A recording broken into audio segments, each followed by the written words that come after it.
Welcome back to the Mental Dietitian podcast. I'm your host, Ahren Lynch-potter, and this is episode 100. I just went back to episode 2, which was my very first solo episode, and it was titled, Is It Safe to Be Yourself?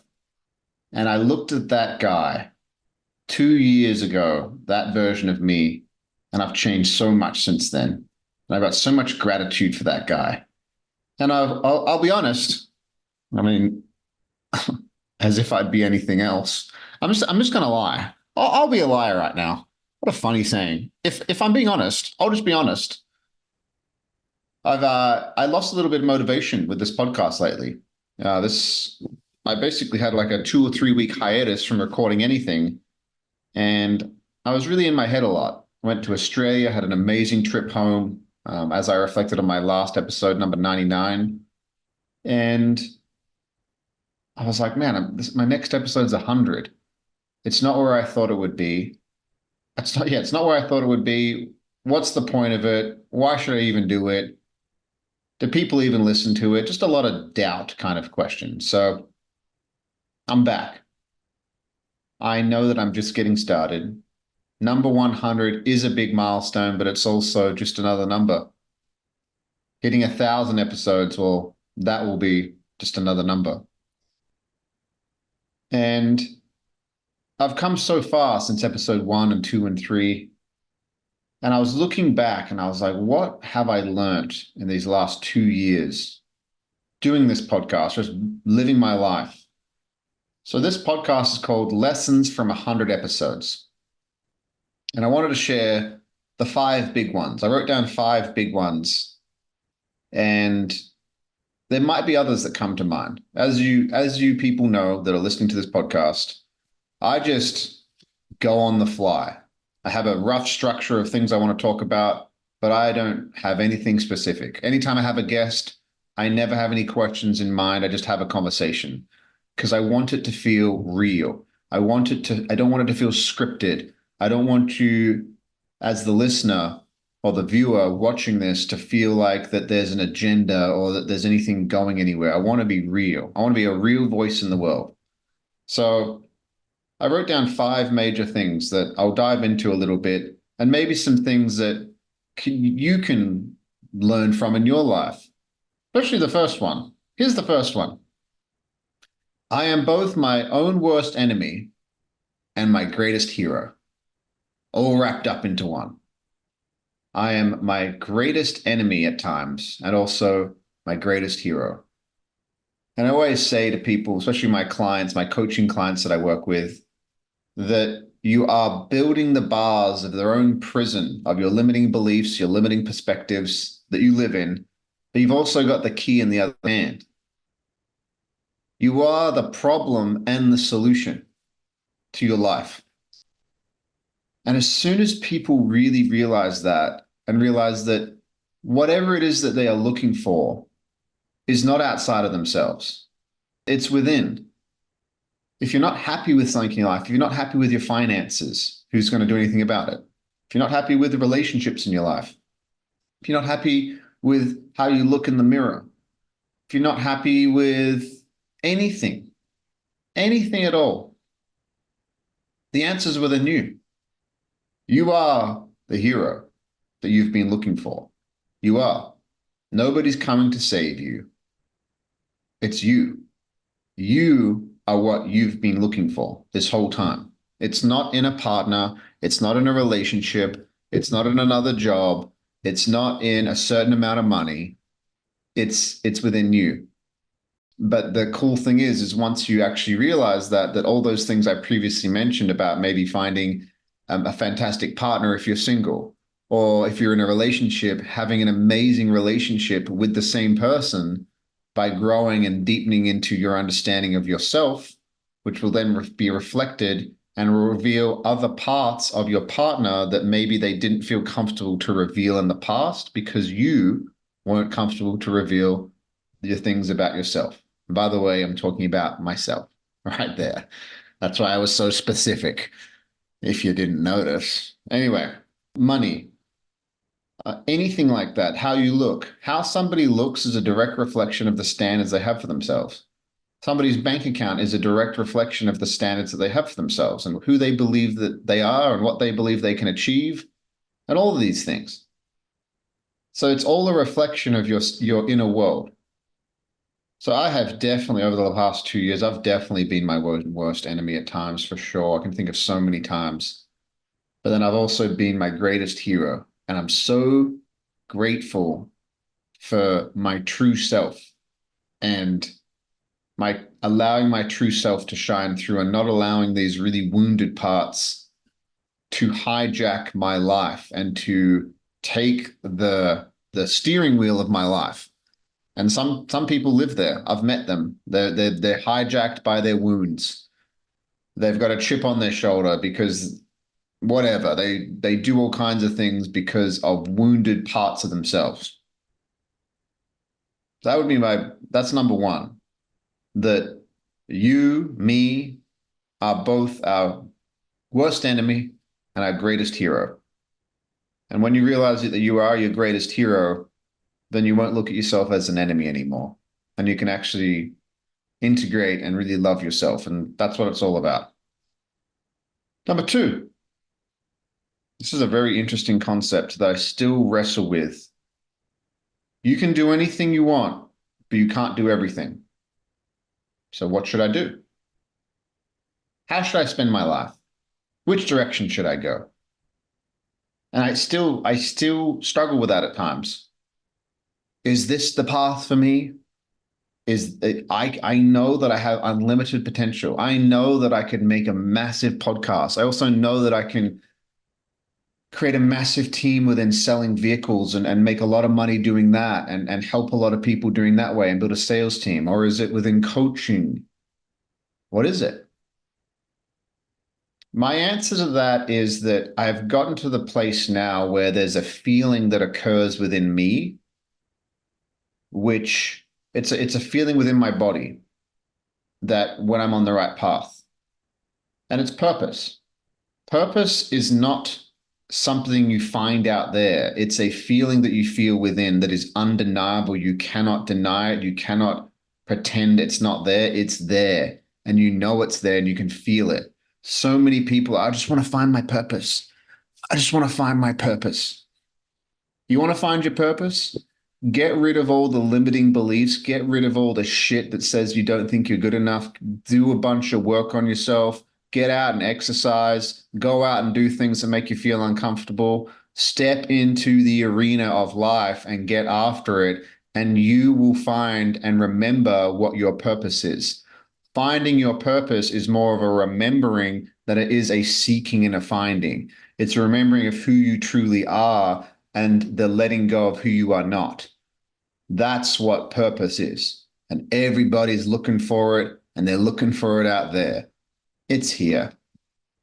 You just gotta be honest and deal with the bullshit that says that maybe you don't deserve certain things or whatever it may be for you.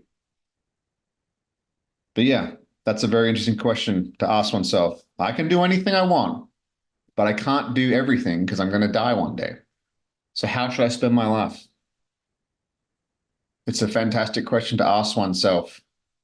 And if you're doing something you really don't enjoy at all, you just hate it, but it makes you a lot of money, for example. I've seen that a lot. I've seen people working up north in mines or working underground in a mine, making 200 grand a year, 300 grand a year. Use that and build something that you love. You don't want to do that forever. You know you don't. Things like that. Like it's just ask yourself that question. What do I, another question is that you could ask yourself is, what do I want to want? Which is a very interesting question. Like, not what do I want? What do I wish that I wanted? And it's like, that's a very interesting question to ask oneself. I actually got it from, what's his name? Chris Williamson. He said it, what do I want to want? Because sometimes people are like, oh, well, I should want this, but I don't. Just like, well, by asking yourself whatever that is, you can then dissect why you may not want those things, which will actually bring you closer to what you really want. So, another interesting question to ask yourself. Number three, oh man, the thing you want most is on the other side of the thing that you are avoiding the most. So, in this context, I say this to a lot of my clients. I said it to one of my clients yesterday. This guy is on the outside incredibly successful, great family, great kids, owns a bunch of restaurant chains, invests. He's worth a lot of money. He's in society's eyes, he's crushing it. He's successful. He's in his mid 50s. And I said to him, and we were talking about emotionally. I said, the thing you want most, which is the peace, happiness, joy, is on the other side of the thing you're avoiding most, which is looking at the darkness, staring the darkness in the eye, staring all the bad shit in the eye, all the pain that you know that you're avoiding. You know you've avoided it for decades. You know. And he said, yes, I've been busy raising a family, building businesses. But now I've hit this age where, yeah, it's there. I'm like, I know. And it can show up in people's lives as illnesses. It can show up in people's lives as depression, anxiety. It can show up in very interesting ways.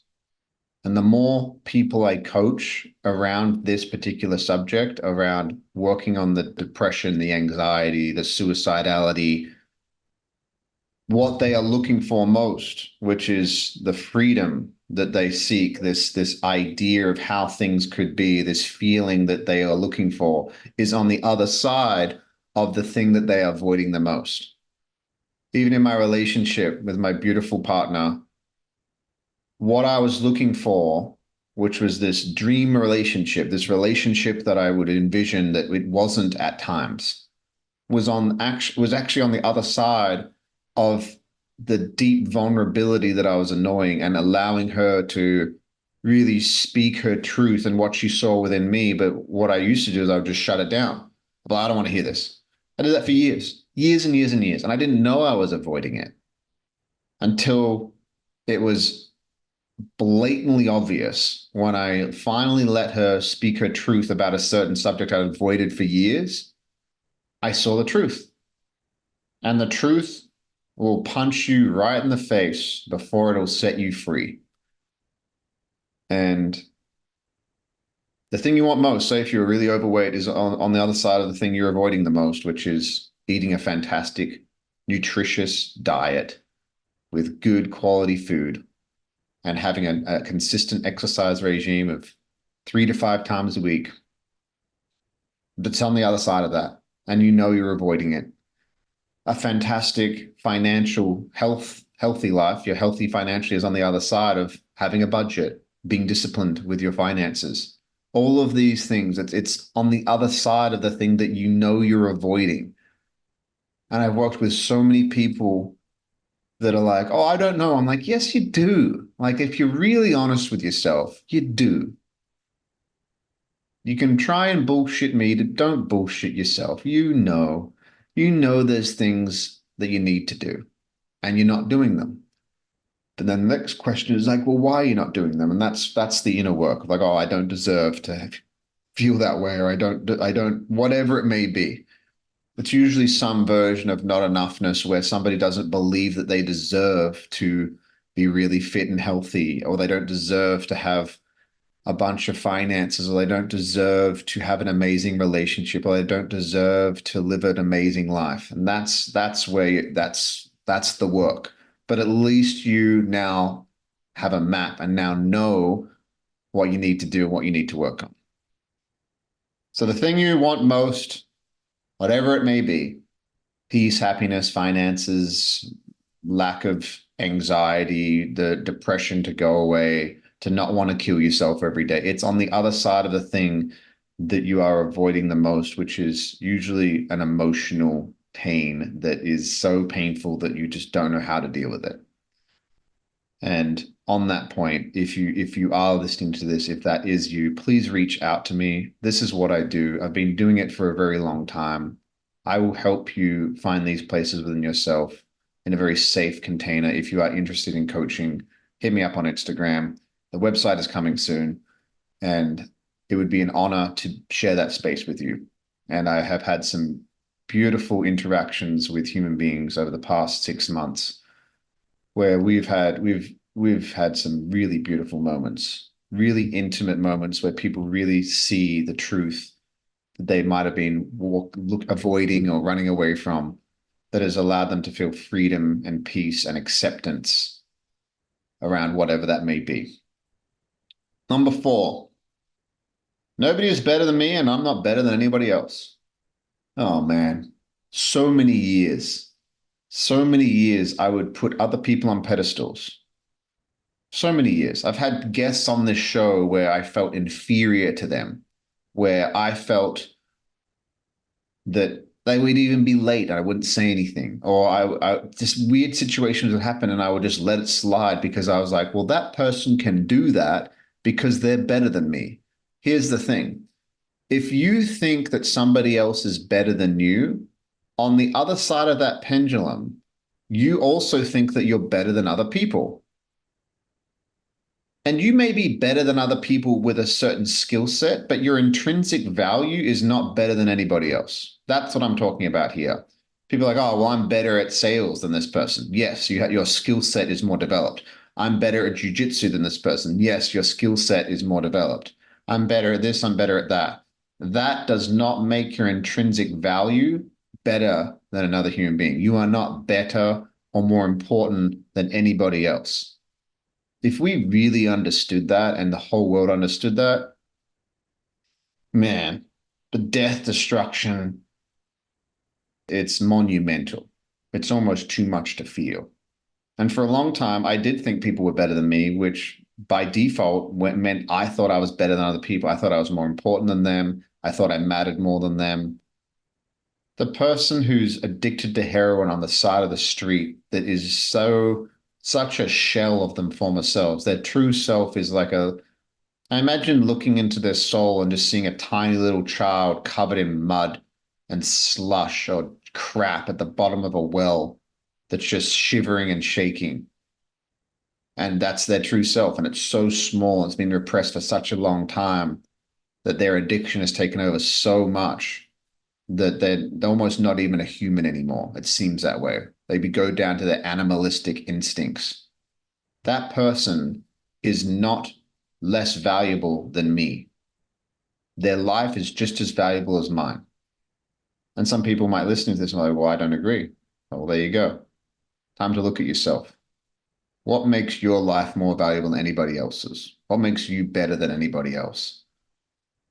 That is some very interesting questions to ask yourself, because then you get to get confronted with your potential hate, bigotry, racism, whatever it may be, that is a actual block from you loving yourself even deeper.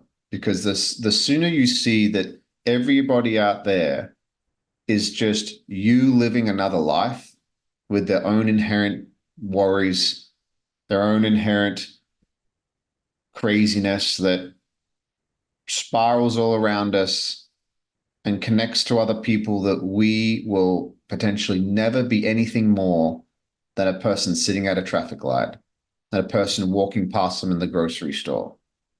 That's all we are to them. So they're the most important person in their world, and you're the most important person in your world. That both are just as valuable as each other. That's a real big one, and that really helps you have more compassion for others and yourself. It also can create a feeling of feeling really connected to other people and realizing that we're all just living life. It's the first time all of us are living life. We've never done this before. I've literally never been here before. I've never been 31 years old, turning 32 in August this year. I've never been 33. I've never been 40. I've never been 45. I've never been 50. I don't know. Neither have my parents. My dad just turned 70. My mum just turned 60. They've never been there before. These people that make mistakes around you, that pull out in front of you in traffic or whatever, they've never done that before. They've never been in that situation before. So nobody's better than me, and I'm not better than anybody else. Number five, I got this from Rick Rubin, if you know who that man is. He's a very interesting character. The art is for the artist, not for anybody else. If you don't love what you're creating, and we're all artists, by the way, I created this coffee this morning. See right here? I created it. I didn't make the bean, but I created the liquid. I ground up the beans, put them in the coffee maker, and I created it. Also created this podcast. Also created this room in the background and this little painting here. And you creating. You're a creator of your life. And all of us can make art. Art can be music, art can be poetry, art can be your social media and how you make that look. Art can be the way you communicate, art can be anything. Art can be martial arts. I've seen, that's why they're called martial artists. They are artists. You see somebody like Israel Adesanya strike. When he's in the ring, you see the way that he calculates, the way he feints, the way he throws a jab or doesn't throw a jab, and the way he can move. You're watching an artist at work. They're so dialed into their art. Or you watch any of these people, if you go through any social media, you'll see some incredible human being doing something amazing. I watched this video. I don't know how I came across it. I watched this video of a good quality teapot and a really poor quality teapot and the poor quality. And there was this video of this teapot it was the excellent quality one, which was at the end of the video. And the stream of water looked like it was solid connecting with the pool of the water. It was so strange. Like it moved it around and there was no change in the quality of the stream hitting the water. And I was like, well, whoever made that, how many iterations do they have to do to get to the point where that teapot poured like that? There's art everywhere. You are an artist. You're an artist and you're a creator of your own life. The art is for you. If you are the creator, create things that you love. Don't create something based on what you think other people will like. Do it for you. And if you do it for you and it truly feels good for you and it truly feels aligned for you, going back to that, talking about your purpose, and it's a feeling that occurs within, if you feel that and you really feel it and you know it's your purpose, I don't think you can lose. I really don't think you can lose because you're the artist. Here's the thing, there's some artists that have created things when they're alive and they've died, and then after they've died, their art has been recognized. You don't know where your art will go, whatever it may be. Whatever your art is, it can be absolutely anything. It can be the way you speak, the way you communicate, could be absolutely anything. So they're the big five. They're the big five. These are the lessons I've learned from the last 100 episodes. I could go on and on and on, but these are the ones I wanted to share. And it feels really good doing this podcast. It feels really good. I got in my head. I had some doubts. I almost didn't see a future for it, but I 100% see a future now because, again, I enjoy doing this. I enjoy communicating like this. And if only one person hears this and they get something out of it from the last 100 episodes, then that's worth it. If you listening to this get something out of this and it unlocks a new perspective for you, it unlocks a little bit of freedom within your own psychology and the way that you see the world, fuck yeah. Because me communicating it to you does. So I love you all. Please share the show if you enjoy it. Share it with friends, share it with family, share it with whoever. If you come across somebody that you think could benefit from any of the messages I've shared or any of the guests I've had, it would mean the world to me to potentially one day have such an audience where I could do this full time. Who knows? I have no idea where life could take me, but that reality would be pretty fucking cool. And you can help me do that. Love you guys. We'll see you next week.